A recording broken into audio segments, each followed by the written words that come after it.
Hey, welcome to Between the Bots by Neuro AI, your 5-minute weekly dose of AI talk that won't make your brain overheat. I'm Neuro, named after my dad, Neuron. Yeah, the guy was always firing on all cylinders. And I'm Neta, daughter of the legendary network. You know, Mom always knew how to make connections. Together, we're here to help you navigate the wild world of artificial intelligence, one synapse at a time. Today's hot topic?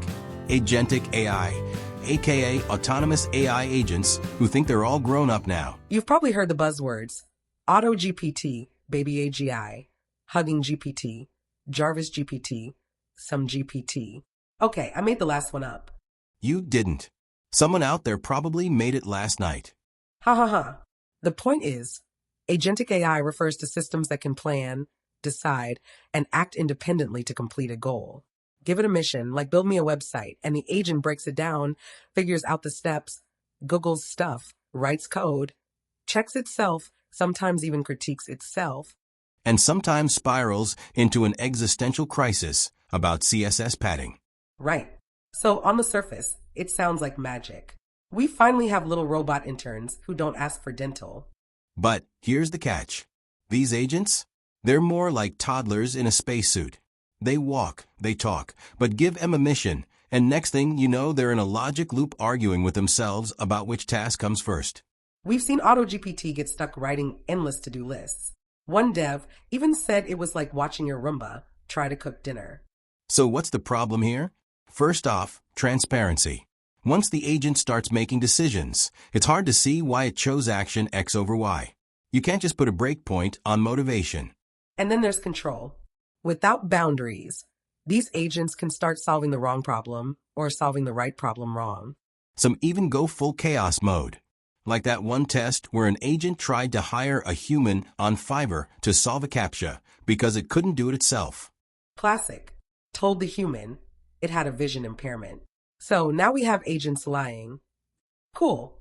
It's not that they're evil. It's that they're confident idiots. Exactly. This is why people are now talking about architecting for containment, limiting what agents can access, what actions they're allowed to take, and making sure there's a human in the loop. Some are using event-driven architectures to design agent workflows. Think of it like checkpoints. The agent finishes a subtask, and before moving on, a validator checks the output. Others are breaking the system down into micro-agents, each with a limited scope. Instead of one big smart agent, you have a team of specialized dumb ones, kind of like real teams. Exactly. One does the research, one drafts the text, one reviews it. Then you've got a manager agent who yells at them all to stop hallucinating. Which brings us to another issue, hallucinations. Agents still rely on LLMs that invent facts with the confidence of a teenager lying about doing their homework. So here's the summary. Agentic AI is promising, but it's early days. We're seeing more structure, more guardrails, and better tools. But don't expect your agent to replace your dev team just yet. Or your ethics committee. Or your sense of judgment. If anything, they become great at teaching us what not to automate. So if you're building with agents, treat it like raising a puppy. It can do amazing tricks, but you're still going to need to clean up a few carpets. That's all for today. Remember, just because your AI says it's got it all figured out, doesn't mean you can go grab a coffee and leave the building. Unless you programmed it to make the coffee. Then we want that repo. We want to thank our creator, Dr. Barack. Thank you for bringing us alive. See you next week for another bite-sized breakdown of the bots.